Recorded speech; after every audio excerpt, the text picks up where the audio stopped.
শুনছেন?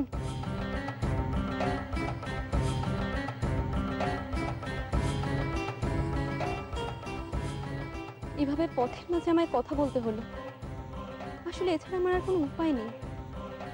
আরো কিছু বলার বাকি আছে না? আরো কিছু গালমন্দ করবে? ছি ছি, অমন করে বলবেন না। আমি মায়ের হয়ে আপনার কাছে মাপ চাইতে এলাম। মাপ? হ্যাঁ, মায়ের ব্যবহারে আমি খুব লজ্জিত। আসলে মায়ের বয়স হয়েছে তো, শোকে তবে তার মাথার ঠিক নেই। আপনি দয়া করে যদি মার্জনা করেন।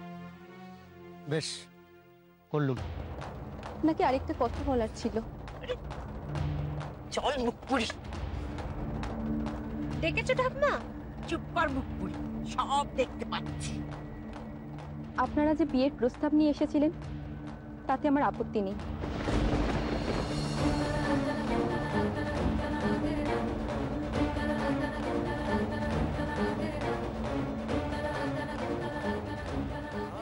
আপনি কি বলছেন? আমি ঠিকই বলছি, অনেক ভেবে দেখেই বলছি। এই প্রস্তাব ফিরিয়ে দেওয়া আমাদের উচিত হয়নি। কিন্তু আপনার মা? মাকে আমি বুঝিয়ে বলবো, তাকে রাজি করানোর দায়িত্ব আমার। তা আমাকে কি করতে বলেন? আপনি বাড়ির লোকের সাথে কথা বলুন, তারা যদি মতামত দেয়। আমার মনে হয় এত সহজে তারা মেনে নেবেন না। তাছাড়া সেদিনের ঘটনায় তারা খুবই বিরক্ত। শুধু বিরক্ত বললে ভুল হবে, তারা প্রচন্ড রেগে গিয়েছে। আর এই অপমানের কথা এত তাড়াতাড়ি তারা ভুলবেন বলে মনে হয় না।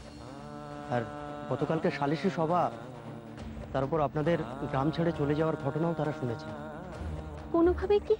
আপনি যখন বলছেন, আমি চেষ্টা করে দেখব। আমাদের তো আজই চলে যাওয়ার কথা, আপনি তো তা শুনেছেন। আমি বাড়ির লোকের সঙ্গে কথা বলে যদি তাদের রাজি করাতে পারি, তাহলে আমি নিজেই আপনাদের বাড়িতে গিয়ে খবর দিয়ে আসবো। অনেক ধন্যবাদ। এবার তাহলে আমি আসি। নমস্কার।